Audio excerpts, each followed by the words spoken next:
So, Skrulls are the bad guys.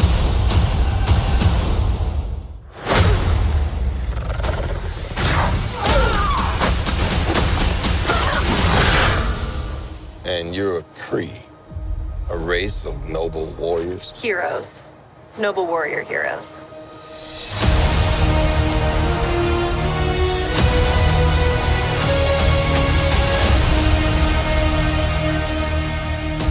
Your life began the day it nearly ended. We found you. With no memory, we made you one of us. So you could live longer, stronger, superior. You were reborn. I keep having these memories. Something in my past is the key to all of this. You know how to fly this thing? We'll see. That's a yes or no question. Yes.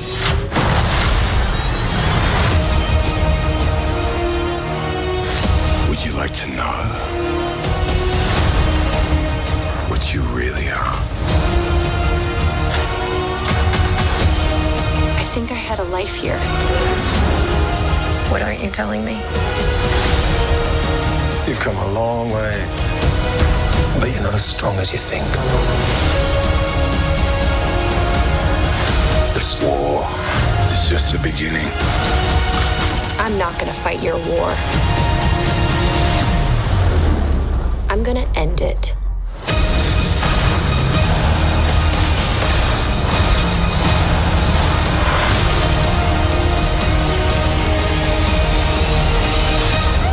Aren't you the cutest little thing? Aren't you cute? And what's your name, huh? Fury. What's you? I'll be back.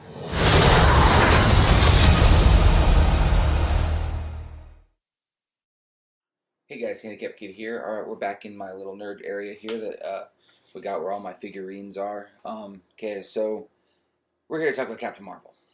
Alright, first of all, let me just say I know what I'm going to get for this review. And the things I have aren't because she's a woman. Brie Larson, Captain Marvel, whatever. Even though originally, like 5 reboots back ago, she was a man, but it's not because she's a woman. Let's get that straight away. I know I'm probably going to be called a sexist bigot if certain people see this movie or this video, but that's not the case. I'm not making these critiques because she's a woman. It'd be the exact same thing, in my opinion, if she was a man. I don't like it when they do this with any character. Okay, so this is a character that came out of the blue. All right, at the last Infinity War, there was rumors about them doing a movie and stuff, and that's fine. That's great. She's a character is very beloved in the Marvel universe. I don't know too much about Captain Marvel, but I have heard of her. I have heard people, really excited. However, that being said, this movie was decent, but in my opinion, it was Iron Man 3 decent. It was oh, it's on, I'll watch it, but it's not a go out and buy the $40 4K DVD combo pack good. It was oh, I find it later used and then buy it, or I'll buy the $10 DVD just to have it on the shelf with the collection. It was that kind of movie to me. Wasn't as bad as Ghostbusters 2016, but it wasn't as good as any other Marvel movie, Black Panther included, and I didn't really care for Black Panther too much just because of how politicized the movie seemed to be. And it's the same thing with Captain Marvel, except it's much, much worse. Alright, so I'm going to talk about the bad things I didn't like, and I'm going to try to give as little spoilers as possible. I usually don't like to give spoilers, but I have to on this one. There's just stuff that just I didn't like at all. So we're going with the things I didn't like. First of all, I didn't like how they made her good at everything at the end. I know I'm starting at the end, but throughout the entire movie, she struggles with her powers and trying to remember who she is and everything, which is fine. It was an origin story. She's got a bit of amnesia. It makes sense. However, at the very end, after she finds out everything that actually happened and she gets this newfound belief in herself, she's then good at everything. Alright? I mean, not even trying. She doesn't fall to the ground trying to fly. She actually learns to fly while she's falling to the ground, closes her eyes, and it's like all of a sudden she believes she can, so she can fly. She's able to best her entire squad of elite Kree warriors that she's apparently, including the guy who taught her how to fight in the 6 years where she had amnesia. All right, and as a martial art instructor, I'm actually wearing my studio's shirt now. Let me tell you this: I've been teaching for 12 years, and very few of my students, this is just a realistic point of view, have been able to beat me. Because as I teach them, I learn their habits. I learn their, and they imply that they do that, and then, she bests him most of the time, and then at the very end, he's like, okay, fine, no powers, no weapons on my end, let's just see who's better, in my opinion, which would have been great, because a woman fighting a man, even, equality, it would have been a great thing. She just blasts him with her proton, or whatever it's called, blast, and then says, I have nothing to prove to you. Which, and since this movie has been so politicized, in my opinion, was very, that's like everyone who's been complaining about this. You're automatically good at everything at this point. Also, she can breathe in space, which I don't know if the original Captain Marvel can or not, or could or not. I don't know, so I can't really critique that. However, throughout the entire movie, she's very careful every time she's in space, or there's a part where the spaceship gets a hole blown in it.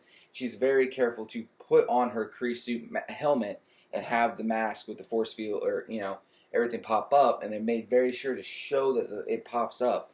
Later on, she's in space with she doesn't even hesitate. She just goes to space and she's fine. So there was no hesitation. I know believing in yourself stuff, but there's a line between, believing you can and doing all this stuff, and then just being plain stupid and overpowered characters. And I'd be saying the same stuff if this was, a male character, if they did a male Captain Marvel, or if it was another origin movie for Superman, or anything like that. All right, if Tony Stark, I'd be saying the thing if Tony Stark went into space with an Iron Man suit, and they,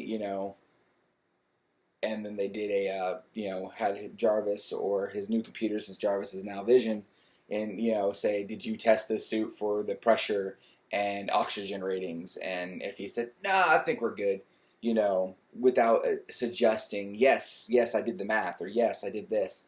It's kind of Tony Stark is, but at the same time, Tony Stark isn't that stupid.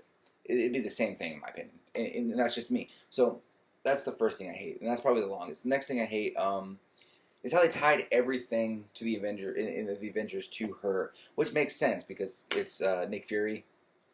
Nick Fury, meets her. They realize, there's aliens. This is the first time there's alien contact on Earth in the Marvel Universe, and this is where he gets the idea for the Avengers Initiative. What I didn't like, though, is the way they did it. Instead of coming out, they had him typing out the title, and then he saw the name of her fighter jet when before she got her powers when she was on Earth, and it's called the Avenger, and he changes it to the Avenger Initiative. I didn't like how they kind of now revolve around everything of, hey, the Avengers only exist because Captain Marvel, which it's just and it's probably because it's so politicized. I don't like it. Another thing I didn't like, and which is probably the biggest to me, is Ronan. I believe his name is Ronan. I might be getting that wrong, or mixing someone up. He was the main villain in Guardians of the Galaxy 1. Star-Lord had the dance off, all that stuff. This is a spoiler. So at the very end of the very big battle, they're coming to destroy Earth because they want to destroy this other alien race that you believe is evil beginning, but it turns out they're just refugees. With our current political sphere, that's another politicized thing I didn't like. They're just refugees, which, at first they seem really evil and badass, and then all of a sudden they're kind of, not, which just belittled them, in my opinion. They're like, they're able to fight the Kree very well, and they've been killing them, and now they need Captain Marvel's help, and they're almost all but useless out of nowhere. So it was just it was weird. It was just a build up to nothing. It was like going up to the high dive to jump off a high dive, and then you look down and you realize the high dive, all the stairs you climbed was to a different spot, and you're only 5 feet up. It's not a high dive. So I didn't like that part either. But he says after of course, like I said, she knows how to use all her power. She destroys all their missiles. One of the huge ships that took all the Guardians to take down, Ronan's ship, right? One of those big old ones. And she stares at Ronan, and he stares back, and then she just slams in, does a big proton blast, and then he says, "We're going." Like, this guy who took on not only the Guardians of the Galaxy, who I know technically weren't heroes yet, but and they were nobodies, and the entirety of I think it's called the Helix, or that entire organization of planets that were banded together and whatnot. It took off this entire government, everything, no problem. Even before he had the Infinity Stone in his hammer, it was scared of one woman. All right, or one person. I don't care if it's one woman or not. Then he says, "We're leaving," and then his subordinate, and he says, "We'll be back." And his subordinate says, "For the weapon," implying the Tesseract. Because the Tesseract is in this movie, and it's how it's put in the care of Nick Fury. So implying the Tesseract in my original eyes, I was like, okay, that makes sense because that ties back to Loki. Loki comes to Earth, he gets the Tesseract, blah blah blah blah blah. However, then Ronan says, "the woman," and now implying in my eyes, the only reason Loki was sent to Earth was not only the Tesseract, but to also find Captain Marvel. Because at the time, the Tesseract, I don't think they knew they never implied that he knew what the Tesseract was, because I believe Thanos told him what the Tesseract was, the Infinity Stones and everything. So it was putting too much weight on the shoulders of Captain Marvel, in my opinion. They could have done stuff like that without doing these little. If the Tesseract's there and they said, we'll be back for the Tesseract, that ties in Avengers with Loki, and it would have been fine. But that's not what happened. All right. Now, what I did like, all right, that's all the things I didn't like. Other than that, I mean, like I said, it was a good movie if you can remove yourself from the politics. But how politicized it has been very hard to do so. I know this review is really long. We're up 10 minutes already, so I'm going to hurry up and finish. Okay, moving on to things I loved. I love the Nine Inch Nail. I actually love Nine Inch Nails. I love the Nine Inch Nails shirt she sported most of the time. I love the Blockbuster reference. I loved all of the 90s references. Okay, I was born in 92. I grew up in the 90s. All right, I love all the 90s stuff. I loved they had a payphone. She had to do to contact space. She had to use a payphone and tweak it, and then halfway through the call, it does, "You need more money." It was great. I loved all the 90s references. I loved young Coulson. They put Coulson in there. I loved how seeing him as a rookie was kind of, because we've always seen him as kind of a badass. So it was kind of nice seeing him as a sloppy rookie. And it was good. I liked Samuel L. Jackson. I have not seen Samuel L. Jackson in anything that I did not like him in yet. So I liked him in that. He did great. I didn't like Brie Larson, but like I said, it's probably only because I saw her in Scott Pilgrim, and I did the same thing. The only time I believed her laugh and her acting or anything like that was when she was talking about how awesome her character was. When there was little jokes about how awesome she was, she laughed, and there were other times she laughed, but it was just like I couldn't believe the laugh, even if it was a fake laugh earlier because she was trying to sound fake because of being an alien and stuff. It didn't work. It hurt. She's I don't like her, and I think they could have done better. The rumor I read was she only got this part because she won. I think it was either an Oscar and Emmy a couple years ago, right before they cast, and they're like, she won this for this. Let's cast her. And in my opinion, they could have done better. Okay, that was all the stuff I like. Oh, there's one other thing I didn't like, and this is a major spoiler, and that's actually how Nick Fury lost his eye. I thought it was really stupid. I was hoping it'd be something really cool, but they just, in my opinion, it lamed down Fury for me quite a bit. So, but that's everything. I know this video was long with the trailer and everything. It's probably going to be a good 14-15 minutes. So remember, hit that like and subscribe button. Hit the notification bell. If there's any movies out there, guys, you want to see, just let me know. I do take requests. If you don't want to waste your money, you want to get feedback on it, I will go and I will watch the movie at my earliest convenience, and I will tell you about it. And that counts DVDs, in theaters, whatever. All right, guys. Thank you. See you next time.